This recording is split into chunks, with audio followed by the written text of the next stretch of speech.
In this video, we're going to go through acid hydrolysis of an ester and Fischer esterification. Now, these mechanisms are both identical conceptually, but we're going to go through both.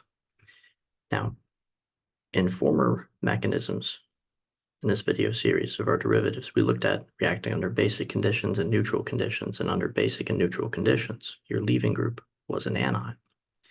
But the first thing to know about reacting your derivatives under acidic conditions is that your leaving group needs to be neutral leaving group. This means that we have to charge a group positively, we have to protonate it before we can kick it out as a leaving group. All right, that's really important. Now, if you were to take an ester and react with water, acid, and heat, we would hydrolyze that ester, generating a carboxylic acid.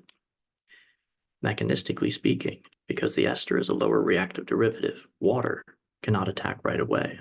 Water is technically a poor nucleophile. And for that reason, we've acid catalyzed this reaction. In the first mechanistic step, we will protonate the ester carbonyl oxygen. Remember, protonating a carbonyl oxygen makes the carbonyl carbon more electrophilic. That oxygen is more withdrawing in the positive state from the carbon than it is when it's neutral.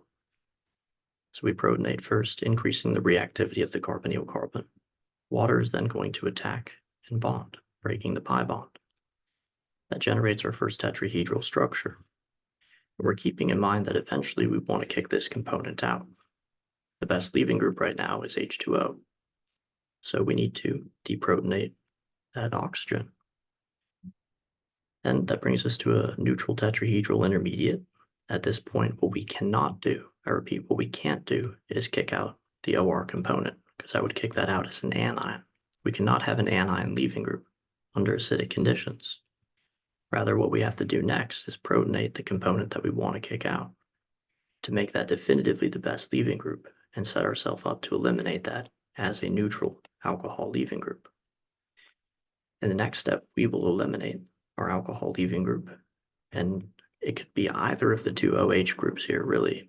Either of the two OH groups can collapse and kick out the alcohol leaving group. Let's just use the top one.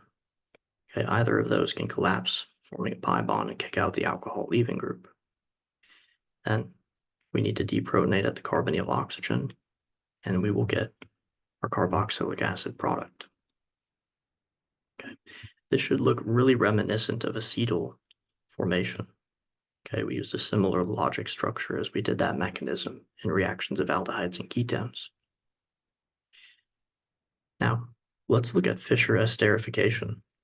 Fischer esterification is a reaction I want you to know by name. Fischer esterification is the conversion of a carboxylic acid into an ester using an excess of alcohol, acid, and heat.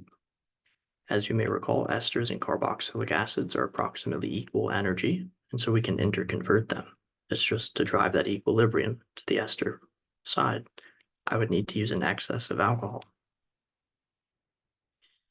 All right, we know that right away, our neutral alcohol cannot attack the carbonyl carbon because that's a lower reactive derivative, and neutral alcohol is not a great nucleophile. That's exactly why we've acid catalyzed this reaction. In the first mechanistic step, we protonate the carbonyl oxygen. That increases the reactivity of the carbonyl carbon, giving our alcohol the ability to attack and bond. And eventually, we want to kick out this OH component as a water leaving group.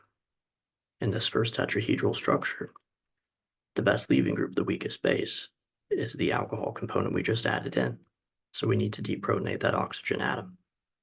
That brings us to our neutral tetrahedral structure, and before we can kick out a leaving group, we have to charge our leaving group positively, such that in the next step, we can kick that out as a neutral water leaving group.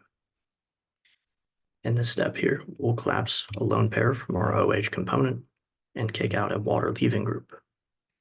That generates a protonated ester intermediate. We will then deprotonate at the carbonyl oxygen and produce our ester product. Right?